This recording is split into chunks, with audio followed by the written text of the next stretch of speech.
Umunnem, I'm so sorry. I'm very, very sorry.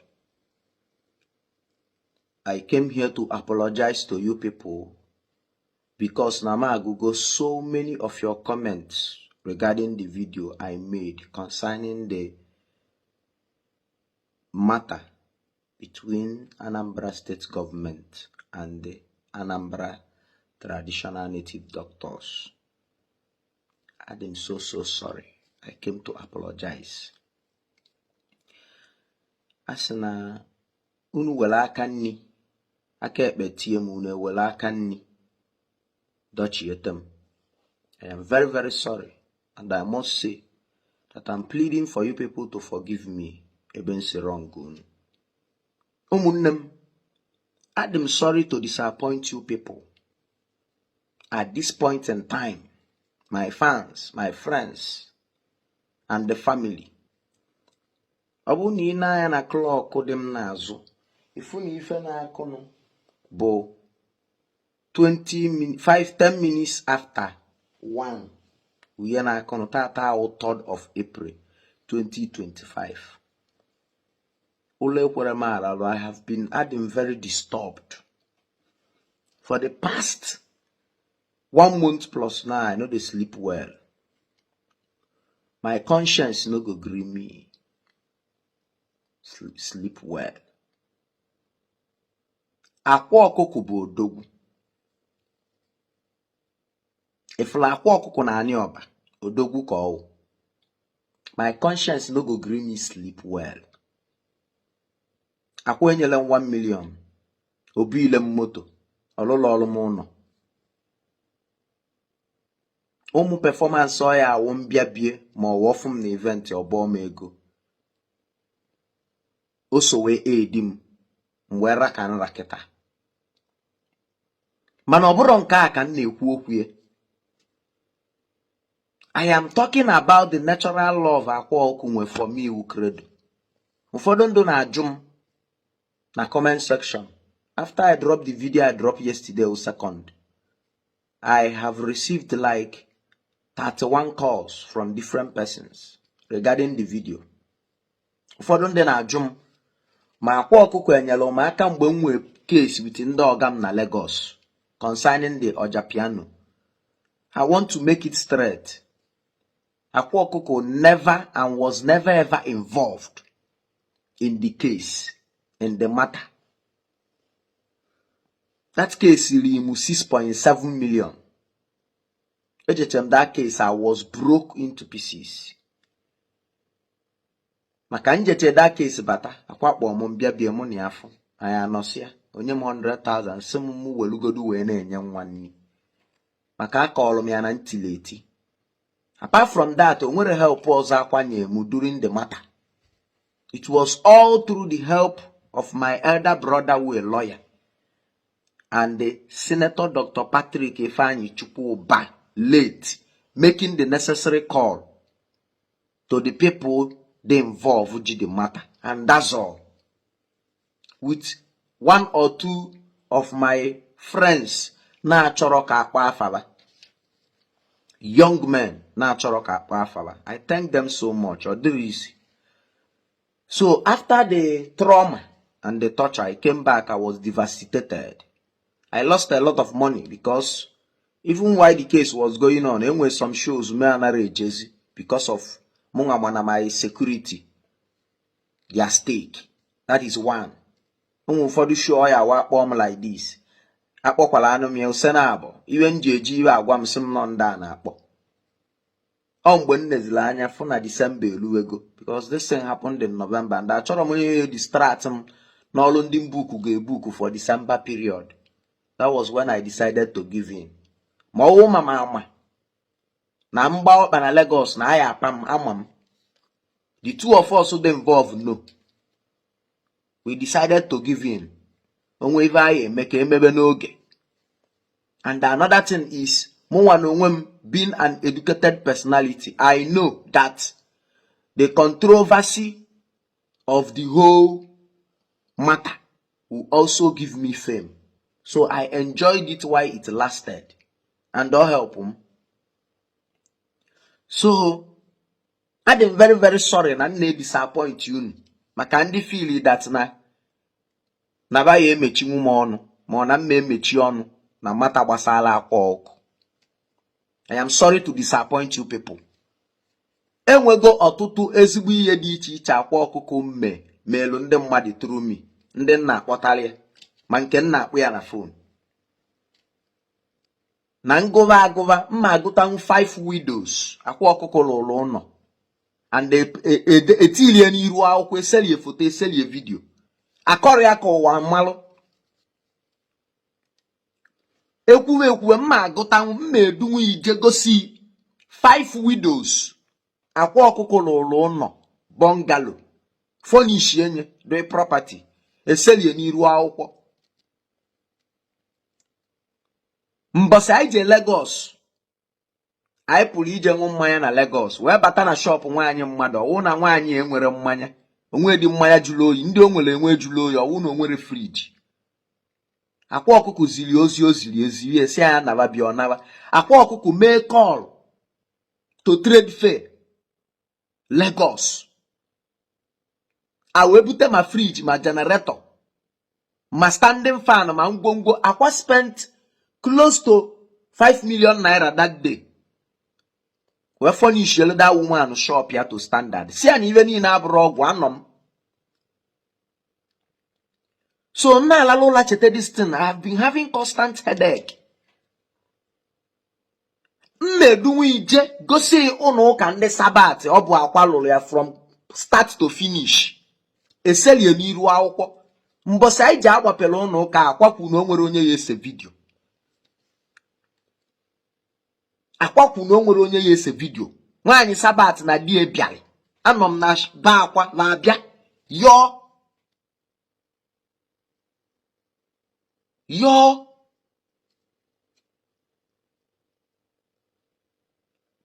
akwa wee siwa va je se plan ma wa kwado va malụ ụdịrị ụnọ vachi ụnọ ụka vachi ịlụ va kwado onye bịa na nyanwa ya edu iva kọntraktọ ya ebi nso n'ogbe valụ and no kọntraktọ ya alụ ụnọ ụka from start to finish. Amara m onwe ka akwa si eme mmụọ nya si ya ma ome gịnị ya na-etu ya na-asị ya nekwe na-achọ ka ị na-ati ego ọ na-agwa ya na o nwere ego mana ihe anọdụ mmadụ abata kọọrọ ya mkpi ya otie aka were ego ka ego ị na-ayọ dị ya nyegodo onye ahụ ọ na-eme ihe mmụọ nya gwa anya.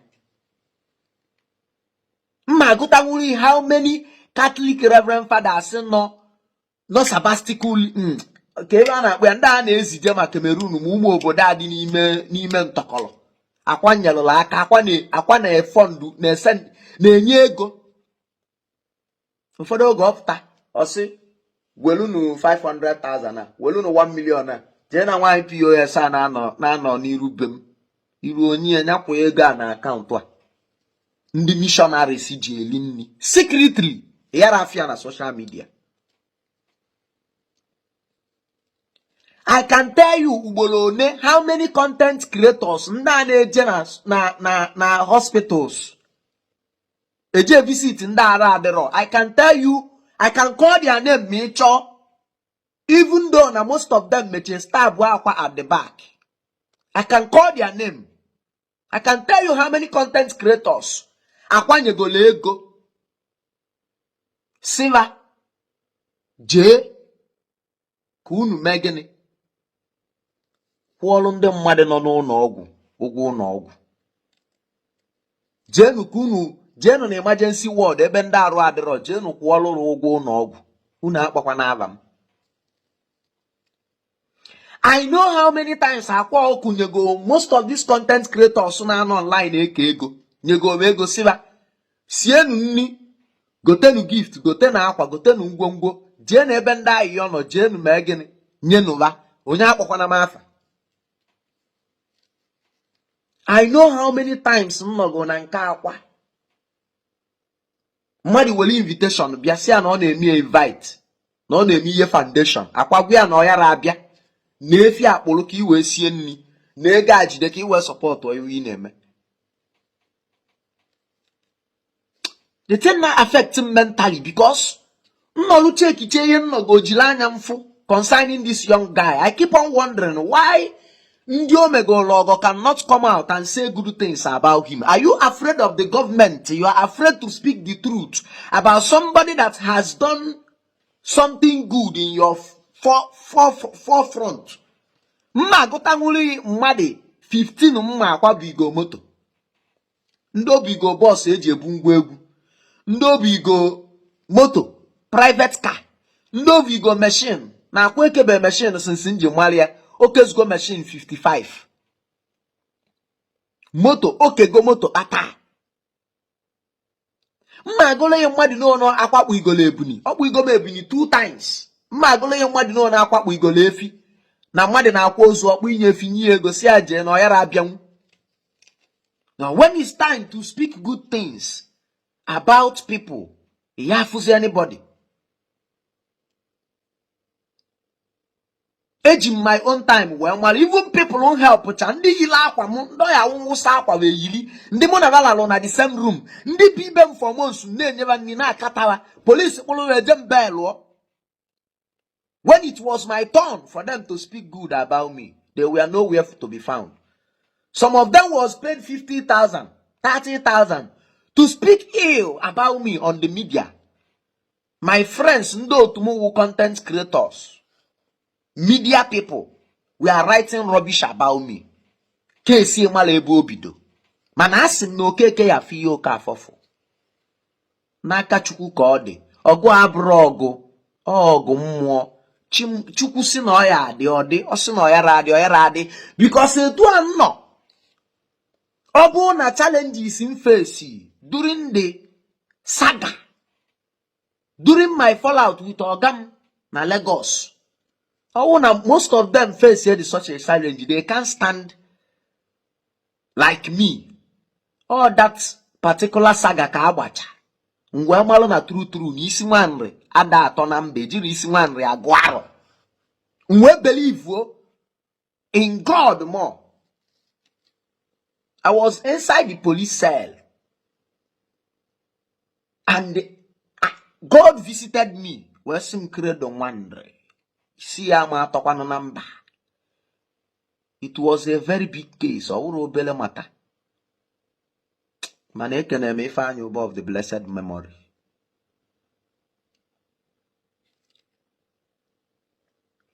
Even Neku concerning the case of Akwa Abri was even Kaneku can Neku. See your child this matter of Fuma.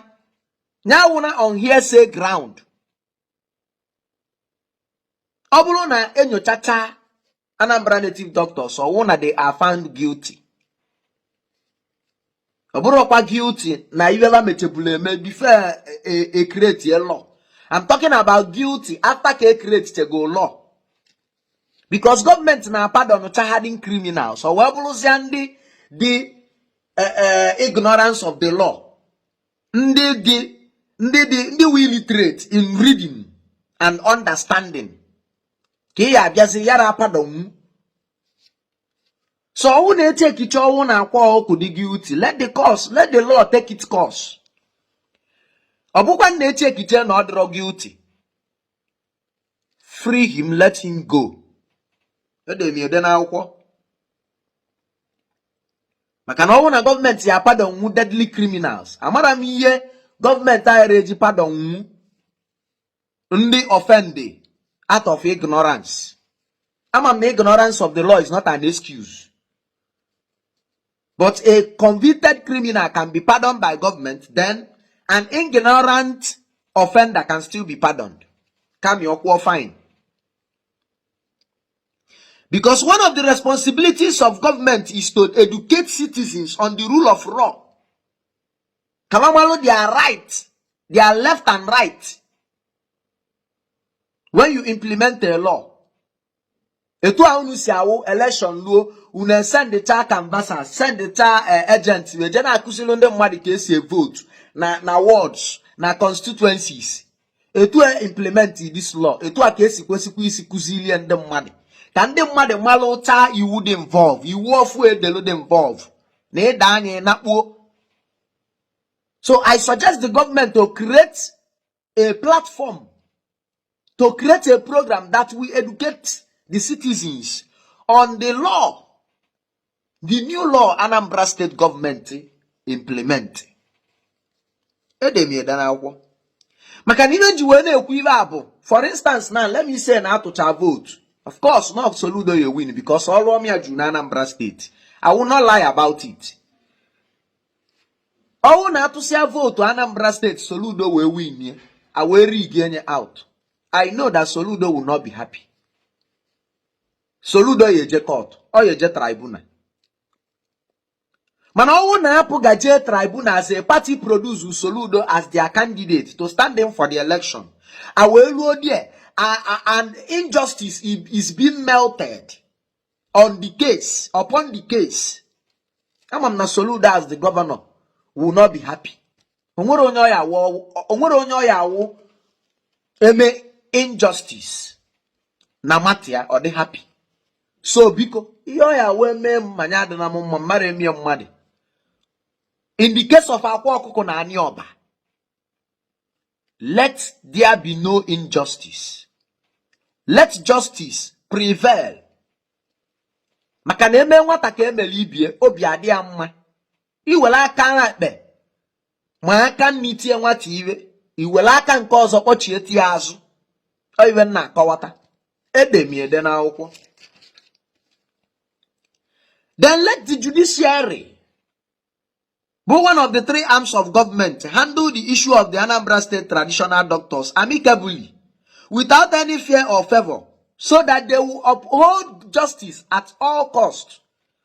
Now, when you are na election tribunal matter, Momu ya na federal government na KCC, this and that, Imo State na Keduma Avia, Natasha na National Assembly, Kaye na KC akwa oku na Anioba. Let there be transparency, because it has something to do with culture.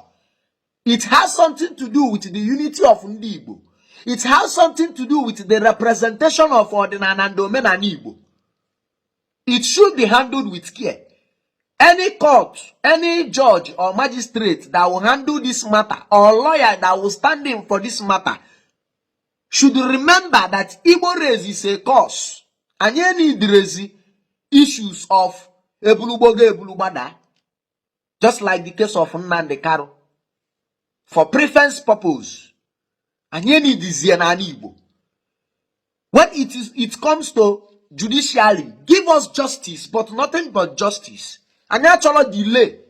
If you know what it will take to give justice, when due, give justice. Now, money Number 8. Let those that betrayed the love Akwakoko have for them by going through the back door to sell him out know that if you know where all the Donatiega actually ijiji. And what a Kali government. Tata, give an angle. You are dining with the government. But tomorrow you might not. Forceful allegations to pull your brother down. As long as he is not yet found guilty, I will keep on speaking in support of him. If we can say, I will support Ndomenana. No!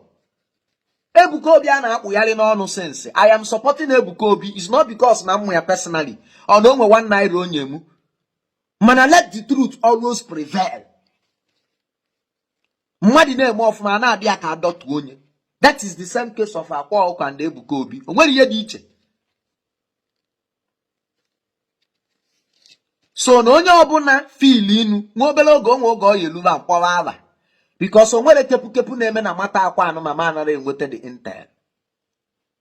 Ma ndị na-esi na Baghdad abịa akọtọrọ agba ma anara enwete the intel. Uche m dị chia ka unu mara amalu. Then this case of Akwa Oko, Anambra native doctors, should not linger like that of Nnamdi Kanu. Justice. The rule of law, si follow. Nobody should be favored. Yade preferable. Sibo kwena ka na afia. Because according to information, these native doctors are ready for the betterment of Anambra State. Let them be given opportunity to support the government. And we can even a security advisory of their constituency or their local government or their committee. When they are out, we solunyala cannot fight a crime. Now support ku wulu patrons, wulu grand patrons, we will take go now support. All the very, very important. Then lastly, Million Willow Okalaku was not arrested by Operation Udogachi outfit. He was arrested by AVG attached to Anambra East Constituency Legion. He was never ever in the blacklist of Udogachi. And that is beginning the truth. Aburondi Udogachi arrested Million Willow Okalaku. It was the AVG may arrest, maybe by petition, Madidel, or whatever. The arrest was not fake.